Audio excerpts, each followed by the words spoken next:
As we talk about these filter and delay devices, it's important to understand the basic fundamental building block. In fact, they're all kind of crafted around this one kind of module with just a few parameters, but it's really important that we understand it because it all builds from this. It's kind of the delay building block, and it includes delay time. That's the amount of time from the input to the output. It includes a dry wet, which is a mixture of the wet signal, and wet's kind of a funny term, but the wet is the delayed signal and the dry is the undelayed signal, and the feedback, which is how much the wet signal is routed back to itself. In this video, we're just going to look at the basic delay concept, get a feel for those controls, and then we'll move into the larger plugins and larger effects that are built from this basic building block. In this demonstration, input will be on the left, output will be on the right. Input will always be in green, output will be in red. There's a diagram in the bottom which shows input and output clearly. The signal enters from the left and is split into two halves. The top half is known as the wet part, and the bottom half is known as the dry. Wet in any delay context just means the delayed signal, and the dry is the undelayed signal. On the wet side of this diagram, we see the delay unit, and the delay unit really just holds on to sound and then releases it a little bit later. We have delay time, which controls how much the delay unit waits before it releases that sound.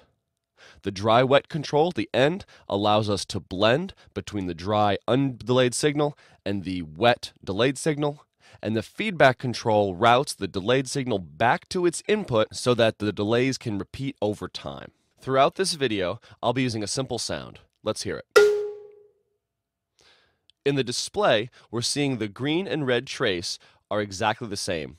The input is the same as the output, which will always be the case when your dry-wet balance is set all the way to the dry side, which means that input is output. We're only hearing the dry side of this path. If we turn that dry-wet balance all the way to the wet side, we'll hear only the wet. I'm also increasing delay time a bit. Let's hear it. This time, you only heard the second delayed signal. The green is the input, but since the dry-wet balance is all the way to the wet side, we're only hearing the delay at the output and none of the dry path. We're only hearing the wet path. We can mix both the dry and wet together in any proportion. If I set it in the middle, we'll hear both the dry and wet side at the output of the delay block. The output includes the original dry, but it also includes the delayed signal. Typically, we put the dry-wet toward the left so that the delayed signal is quieter than the input dry. That helps the listener to differentiate which is the original signal and which is the delay. But we can also do some unusual things. If I was to turn the dry-wet balance very high, we might get a situation where the wet delayed signal is actually louder than the input dry signal. We also have a feedback control, which routes some of the output of the delay block back to the input of the delay block. The feedback control is only a gain stage. It's increasing the level of the signal going back to the input of the delay. If you put feedback too high, the sound will continue on forever. And if you put it down low, the delays will fade away quickly. Let's see the effect of feedback.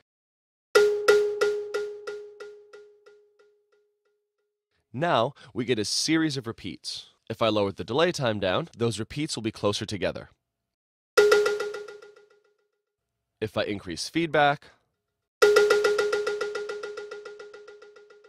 those series of delays will continue on for a very long time. That really is the basic functionality of a delay device. This knowledge will translate to all of the other delay devices that are built from this block. Choruses, phasers, flangers, short delays, long delays, reverbs, and even our filter devices are built from this simple block.